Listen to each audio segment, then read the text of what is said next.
There's so much in this world that we cannot control, like time, the weather, people. But dance is that one true language that doesn't matter what region you're from or, you know, what race you are, people can understand you through the expression of your body and the creativity of your mind, I guess there's only one way to answer that question, and it's so that you can understand it. That's pretty much right. I started dancing when I was like 12, and then I didn't officially pick it up until I was about 16 years old. And then from there, I studied dancing mainly in hip hop because of where I was from, and then I got into sports, and then I got into Latin dancing, and just went back to my roots, and it's just where I stuck. It's a hard question to ask. What really inspired me to dance mainly was just energy, your chi, the amount of like energy that your body gives off when you're in just complete happiness. Not when you're, as a dancer, everybody thinks that you love to be on stage and perform, but where it really happens is when you're ciphering in a group of people and you're street dancing, and people are just happy.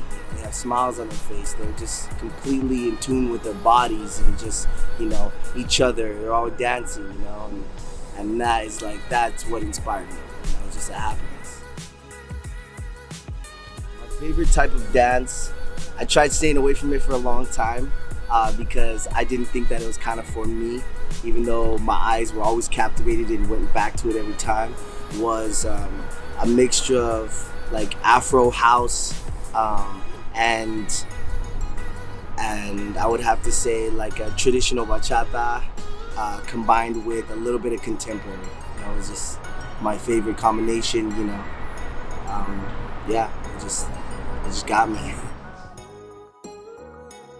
You are not alone. Doesn't matter what you're feeling, doesn't matter what you're going through, it doesn't matter who you are or what your likes are or dislikes are. There's always going to be people that are going to be connected through this one language that we know, which is dance. And it doesn't matter if you're feeling sad and you want to dance a contemporary piece and just cry, or you're feeling happy and you want to just dance a house piece the whole time, or you're feeling very sensual, not sexual, sensual, and you really want to just get down and very technical and connect with a single partner. That is just that's what I love to do. That's just what it is. I try to stay doing lots of things that I would like to do, even though like if I wasn't dancing. But if I wasn't dancing, I'd still be playing college football probably, and I would have tried to shoot my way up to the NFL.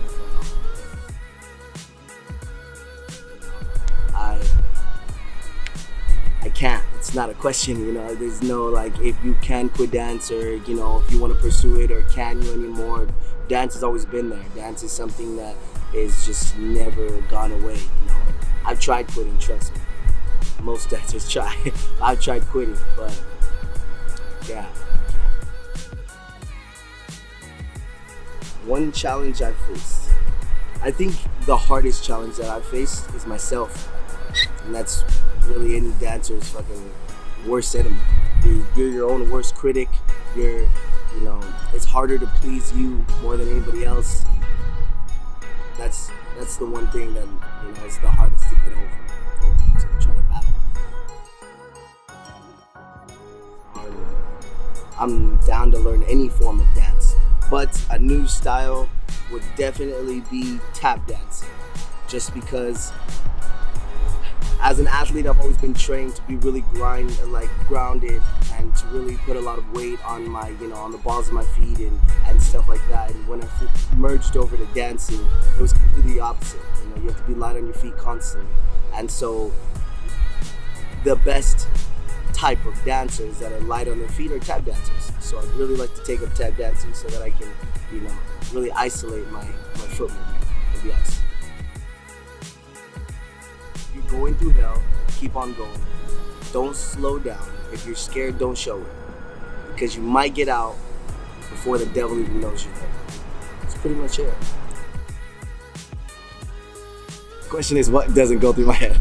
A lot of times that choreography just fucking blinks, like it's just gone. But what goes on is just giving thanks, really. Giving thanks to everybody that's helped me get to this point, giving thanks to myself for putting in the hard work to be able to have enough cajones to step on that stage, to just give thanks to God to be able to give me this privilege and this gift to be able to be blessed enough to stand on there and dance in front of other people, and show what I really love to do. That's pretty much it. Most memorable experience would have to be having a standing ovation. My very first time in Reno, and going to Reno 3 years ago. We performed, and I was a little worried about the performance, and I wasn't feeling the most confident, but I decided to give it my all anyway, and somehow we pulled it out of our behind, and we just left everything on the stage. And I didn't know what to think when it was over, but when the lights came on, everyone was standing. People were cheering, and from there we just haven't stopped. And that would have to be one of the best moments that I've had so far. I would have to say, it's a hard one. I would have to say any artist would have to be, I'd be okay with the number of artists, anywhere from being on stage next to Queen. That'd be fucking awesome, just because of energy, the type of music that you'd be able to dance to. Like it's the variety of music that they compact in a single 3 to 5 minutes. It's fucking unheard of. It's just unheard of. Of course, Michael Jackson. I'd love to be on stage with Michael Jackson. Prince, Jimi Hendrix would be freaking amazing. I don't know crazy about dancing. I definitely need a partner, but if I could just be on stage next to Vicente, it'd probably be everything right there.